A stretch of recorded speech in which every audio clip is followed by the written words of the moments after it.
नमस्ते, कैसे हैं आप लोग। तो आधे दिन और पूरी रात की जर्नी करके हम पहुंच गए हैं वेरावल रेलवे स्टेशन। सूर्यदेव को किया प्रणाम। और ये Veraval railway station nearest railway station है सोमनाथ जी के दर्शन के लिए। यहाँ से सोमनाथ जी का दरबार करीब 6 से 7 किलोमीटर की दूरी पर ही है।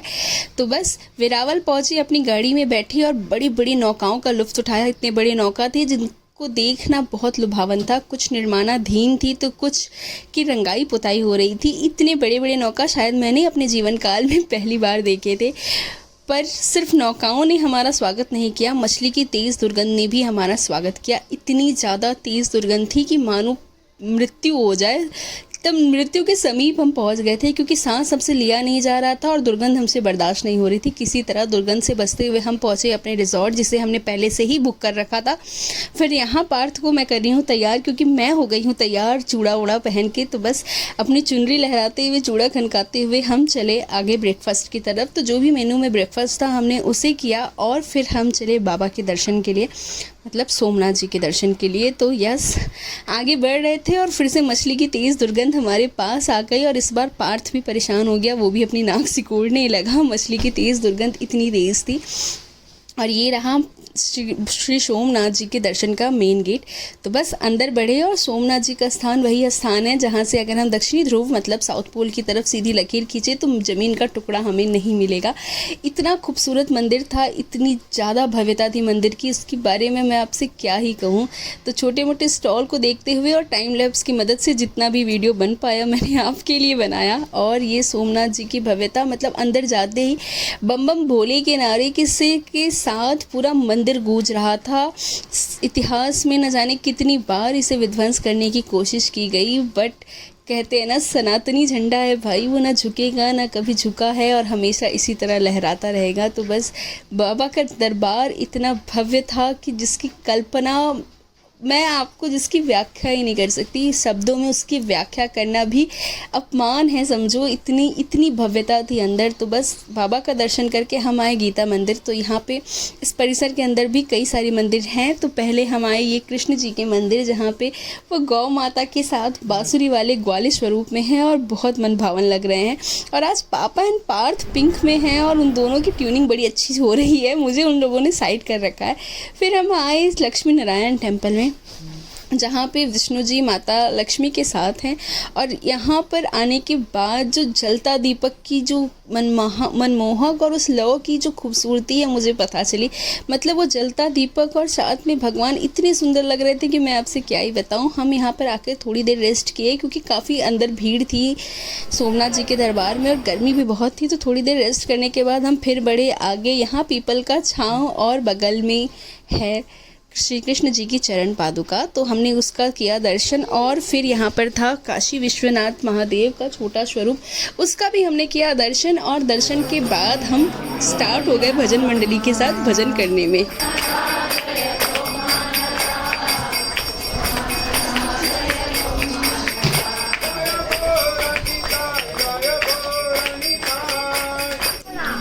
भजन करके हम बढ़े आगे पांडव गुफा और सूर्य मंदिर की तरफ। तो ऐसा पौराणिक कथाओं के अनुसार माना जाता है कि ये वो स्थान है जहाँ पर अज्ञातवास के दौरान पांडव रुका करते थे, यहीं पर वो ठहरे थे। तो बस ये रहा पांडव का छोटा स्वरूप। और पहले हम पहुँचे हिंगलाज माता के मंदिर में।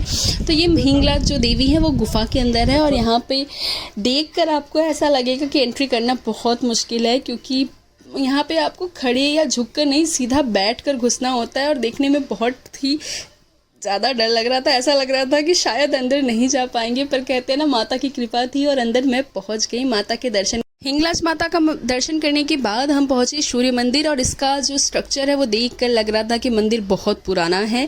भगवान सूर्य और माता छाया की यहाँ पूजा होती है। और पास में था सूर्य कुंड, जिसका भी हमने दर्शन किया। अन्य देवी देवताओं की भी मूर्ति थी। उसके बाद हमने लिया इन बाबा जी का भजन का लुत्फ।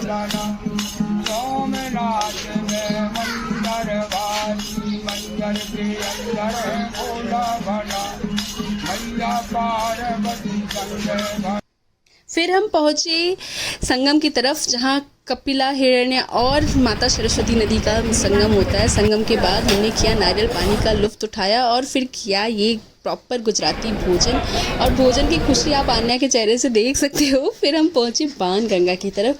यहाँ पर शिवलिंग पे जो समुद्र देव है वो खुद ही आकर जल अर्पित करते हैं, पर मैं यहाँ नीचे नहीं उतरी क्योंकि पार्थ मेरी गोद में था और मैं उसे उठाना नहीं चाहती थी, वो सो चुका था। फिर ये बड़े से शिवलिंग जी को देखकर और अब हम पहुँचे हैं भलका तीर्थ में। ये वो स्थान है जहाँ पर श्री कृष्ण जी ने अपना देह त्याग किया था।